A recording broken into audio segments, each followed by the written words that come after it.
एक बार अकबर ने बीरबल को बेवकूफ बनाने की सोची।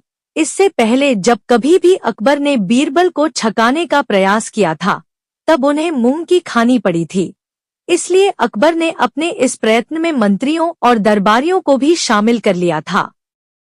अकबर ने मंत्रियों और दरबारियों को इस बात के लिए राजी किया था कि बीरबल जब दरबार में आएंगे, तब वे उन्हें बताएंगे कि रात को उन्होंने एक सपना देखा है, जिसमें एक फरिश्ते ने उनसे कहा कि राजमहल के पास जो तालाब है, उसमें उनके दरबारी बारी बारी से गोता लगाएं। जो दरबारी एक अंडे के साथ तालाब से निकलेगा, वह शरीफ होगा, और जो बिना अंडे के बाहर निकलेगा, वह होगा पक्का शैतान। इतना बताकर अकबर ने सभी मंत्रियों एवं दरबारियों को एक एक अंडा दिलवा दिया, जिसे उन लोगों ने अपने वस्त्रों में छुपा लिया। जब दरबार में बीरबल आए तो अकबर ने अपने सपने का ऐलान करते हुए सपने का विवरण दिया और इसके बाद मंत्रियों एवं दरबारियों से चलकर तालाब में बारी बारी से डुबकी लगाने को कहा। बीरबल यह देखकर चकित रह गए कि अकबर के स्वप्न की चर्चा सुनकर किसी भी दरबारी ने कोई सवाल ही उठाया।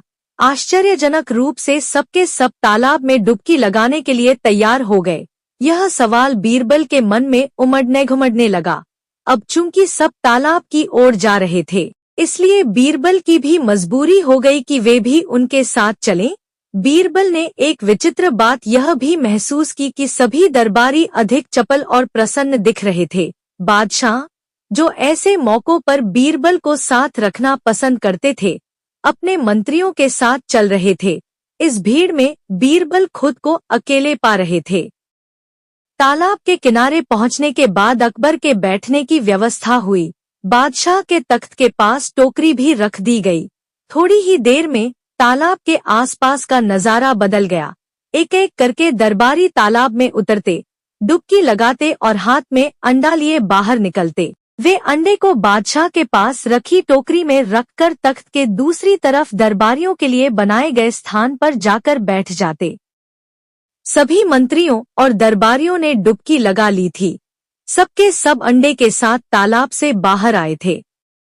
अंत में अकबर कहा, बीरबल, अब तुम भी डुबकी लगा ही लो। बीरबल का मस्तिष्क तेज गति से काम कर रहा था। उन्हें विश्वास हो चला था कि इस डुबकी लगाने वाले खेल में बादशाह भी शामिल है, वरना अनेक धूर्त मंत्रियों और कुटिल दरबारियों के हाथ में तो अंडे नहीं आते। यह सब सोचते हुए बीरबल तालाब में उतरे, डुबकी लगाई, लेकिन हाथ में अंडा नहीं आया। बीरबल तालाब से निकलते निकलते एक निर्णय पर पहुंचे और जोर से बांग दी। वे बांग देते देते ही बादशाह के पास पहुंचे। अकबर ने उन्हें खाली हाथ आया देखकर पूछा, बीरबल, तुम बिना अंडे के? बीरबल ने फिर से जोरदार बांग लगाई और कहा, जहांपनाह, आपकी अंडा देने वाली मुर्गियों के बीच में ही तो एकमात्र मुर्दा था।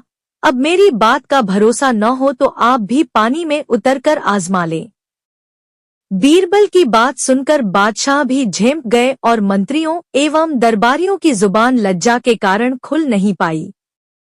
बादशाह ने अपनी झेंप मिटाते हुए कहा, बीरबल, तुमसे पार पाना मुमकिन नहीं है।